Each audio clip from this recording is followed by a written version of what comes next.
Assalamualaikum warahmatullahi wabarakatuh. Pada mata kuliah Filsafat Islam dan Tasawuf ini, saya akan menjelaskan tentang epistemologi irfani. Saya sendiri sebagai pemateri yaitu Muhibatul Ilmi Mu'awanah. Selanjutnya saya akan menjelaskan tentang pengertian epistemologi irfani. Epistemologi atau teori pengetahuan adalah cabang filsafat yang berhubungan dengan hakikat alam dan ruang lingkup pengetahuan, pengandaian dan dasar-dasarnya serta pertanggungjawaban atas pernyataan secara general mengenai pengetahuan yang dimiliki. Seperti pada materi sebelum-sebelumnya juga sudah dijelaskan ya epistemologi itu apa. Nah, pada materi ini saya juga akan menjelaskan lagi tentang epistemologi. Jadi epistemologi itu adalah suatu teori pengetahuan yang ada dalam filsafat. Jadi dalam filsafat itu terdapat cabang. Lah, cabangnya itu salah satunya adalah epistemologi. Nah, itu ya. Jadi pada epistemologi ini adalah cabang filsafat yang berhubungan dengan hakikat alam dan ruang lingkup pengetahuannya. Nah, pada varian-variannya itu kalau dari barat itu seperti empirisme, rasionalisme, positivisme, dan intuisionisme. Namun berbeda jika berasal dari dunia Islam. Yang akan kita bahas itu adalah dunia Islam, yaitu Bayani, sudah dijelaskan ya, Burhani juga, dan sekarang kita akan menjelaskan tentang irfani atau makrifat atau intuisme. Nah, itu yang disebut dengan epistemologi. Selanjutnya adalah irfani. Irfani adalah pengetahuan yang diperoleh dengan olah ruhani, di mana dengan kesucian hati diharapkan Tuhan akan melimpahkan pengetahuan langsung kepadanya. Jadi irfani ini adalah pengetahuan yang diperoleh dari kesucian hati. Jadi dan irfani ini tidak semata-mata langsung dapat gitu ilmunya. Jadi ada makomatnya untuk mendapatkan epistemologi irfani ini. Nah, salah satunya dari kesucian hati. Dalam kesucian hati ini ada beberapa makomat yang harus ditempuh. Nah, selanjutnya, jadi bisa disimpulkan. Saya simpulkan itu epistemologi adalah teori pengetahuan yang diperoleh oleh ruhani dengan menggunakan hati.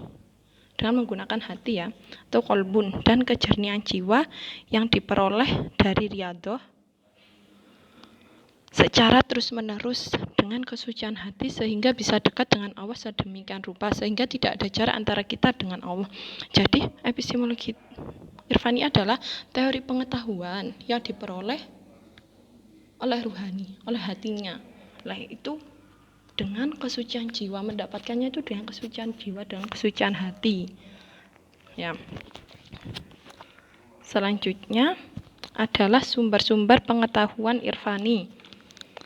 Sumber-sumber pengetahuan irfani. Pengetahuan irfani tidak didasarkan atas teks seperti Bayani, juga tidak atas kekuatan rasional seperti Burhani, tetapi kasyif, tersingkapnya rahasia-rahasia realitas oleh Tuhan.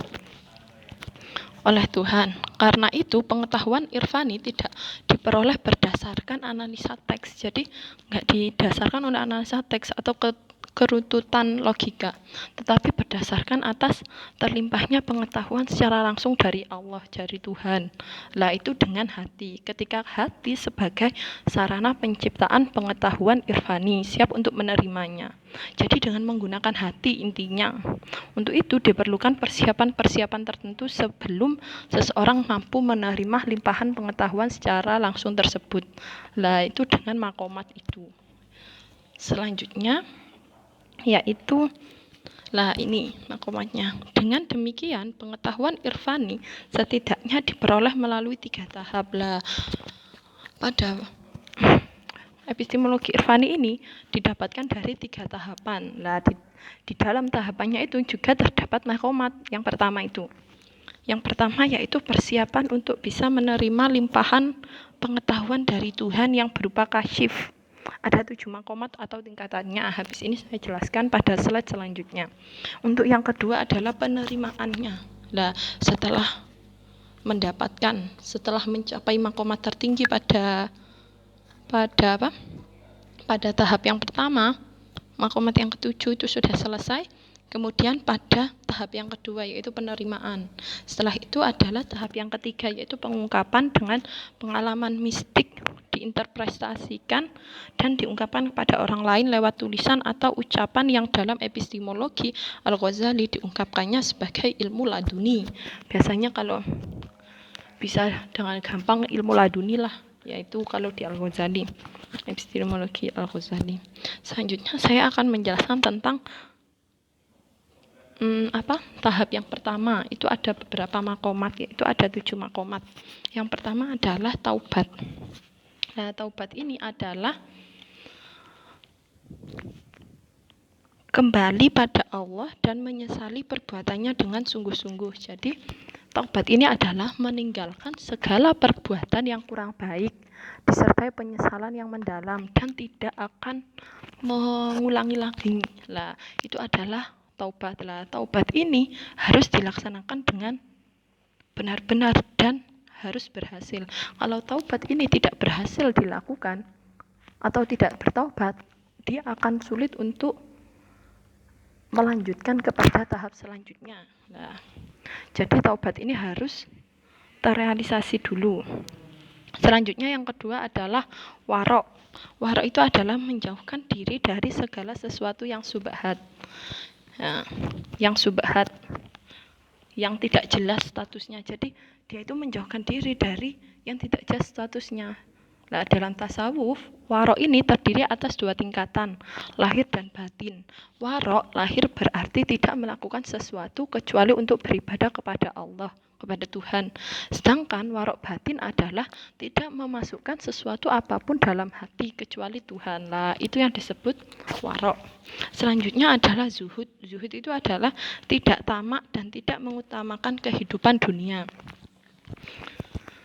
Ini lebih serius dan lebih tinggi dibandingkan tingkat sebelumnya ya, karena di sini tidak hanya menjaga dari yang subhat, tidak hanya yang menjaga dari tidak jelas statusnya, bahkan juga yang halal. Halal itu juga dihati-hatikan.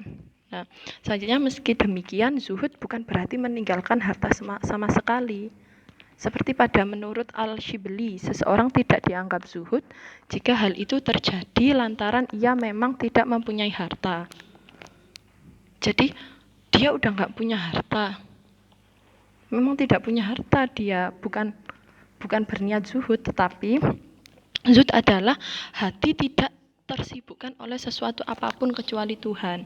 Lah, meskipun dia itu mempunyai kekayaan, lah semuanya tidak berarti di hatinya dan tidak memberi pengaruh dalam berhubungan dengan Tuhan. Jadi zuhud ini adalah memang dia tersibukkan dengan Tuhannya saja, nggak dengan keduniawian. Nggak harus dia harus miskin, dia harus nggak punya apa-apa, itu nggak harus. Selanjutnya adalah fakir. Fakir ini bukan miskin gitu, bukan ya. Fakir itu adalah mengosongkan seluruh pikiran dan harapan masa depan dan tidak menghendaki apapun kecuali dari Allah. Jadi fakir ini adalah mengosongkan seluruh pikirannya dan harapan dari kehidupan masa kini dan masa yang akan datang, dan tidak menghendaki sesuatu apapun kecuali Allah. Dia tidak menghendaki apapun sesuatu kecuali Allah. Lah, fakir ini tahapnya itu ada di atas zuhud. Nah, sehingga ia tidak terikat dengan apapun dan hati tidak menginginkan sesuatu pun. Lah, itu namanya fakir.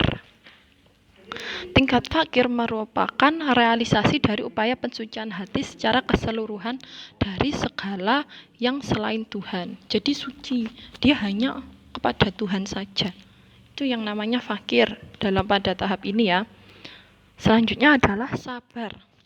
Sabar adalah menerima segala bencana dengan laku, sopan, dan rela. Sabar. Lah, sabar ini terdapat pada tahapan selanjutnya yang sudah dari fakir, di atasnya fakir, yaitu menerima segala cobaan atau bencana dengan rela tanpa menunjukkan rasa kesal atau marah. Jadi dia sabar. bagaimana sabar itu ya. Nah, menurut Al-Junaidi, sabar berarti rela menanggung beban, kesulitan, kesempatan, dan sejenisnya semata-mata demi untuk mendapatkan ridho Allah.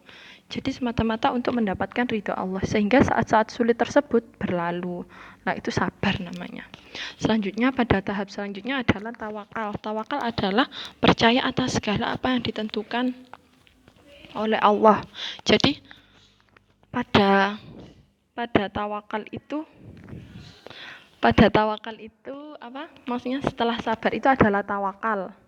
Nah, pada tawakal ini adalah percaya atas segala apa yang ditentukan Allah. Jadi, dia itu berserah diri kepada Allah. Setelah melalui tahap-tahapannya itu, selanjutnya adalah tawakal. Jadi, dia berserah diri dan percaya kepada Allah apa yang akan diberikan oleh Allah. Selanjutnya adalah ridho. Nah, ini ridho adalah tahapan yang paling tinggi, yaitu hilangnya rasa ketidaksenangan dalam hati, sehingga yang tersisa hanya gembira dan sukacita terhadap segala apa yang diberikan dan ditentukan Tuhan kepadanya. Nah, itu adalah ridho. Menurut Al-Sarraj, ridho adalah tahap terakhir dari seluruh rangkaian makomat. Jadi ridho ini adalah tahapan terakhir dari seluruh rangkaian makomat yang pada tahapan yang pertama untuk menerima epistemologi irfani. Nah, itu. Selanjutnya adalah pada tahap kedua. Tahap kedua adalah penerimaan. Jika telah mencapai tingkat tertentu dalam sufisisme, seseorang akan mendapatkan limpahan pengetahuan langsung dari Tuhan secara iluminatif. Pada tahap ini, seseorang akan mendapatkan realitas kesadaran diri yang demikian mutlak atau kasyif, sehingga dengan kesadaran itu ia mampu melihat realitas dirinya sendiri, musyahadah sebagai objek yang diketahui. Jadi tahap kedua ini adalah penerimaan. Jika telah mencapai tingkat tertentu dan sufisisme akan mendapat limpahan pengetahuan dari Tuhan. Jadi mendapatkan pengetahuan dari Tuhan langsung gitu, dari hati yang suci, kan sudah pada makom tertinggi yaitu ridho tadi ya. Namun realitas kesadaran dan realitas yang disadari tersebut keduanya bukan sesuatu yang berbeda, tetapi merupakan eksistensi yang sama, sehingga objek yang diketahui tidak lain adalah kesadaran yang mengetahui itu sendiri. Selanjutnya adalah yang ketiga, yaitu pengungkapan. Pengungkapan dengan pengalaman mistik diinterpretasikan dan diungkapkan kepada orang lain lewat tulisan atau ucapan dalam epistemologi Al-Ghazali. Diungkapkannya sebagai ilmu laduni. Nah, biasanya kalau pada epistemologi Al-Ghazali ini disebut ilmu laduni. Jadi kayak suci gitu loh. Tahap ketiga, pengungkapan dengan pengalaman mistik diinterpretasikan dan diungkapkan kepada orang lain lewat tulisan atau ucapan dalam epistemologi Al-Ghazali diungkapkan sebagai ilmu laduni. Ilmu laduni akan kehadiran Tuhan masuk dalam setiap makhluk sehingga tidak bisa dikomunikasikan, maka tidak semua pengalaman ini bisa diungkapkan. Jadi pengetahuan irfani pada ketiga ini adalah pengungkapan atau maksudnya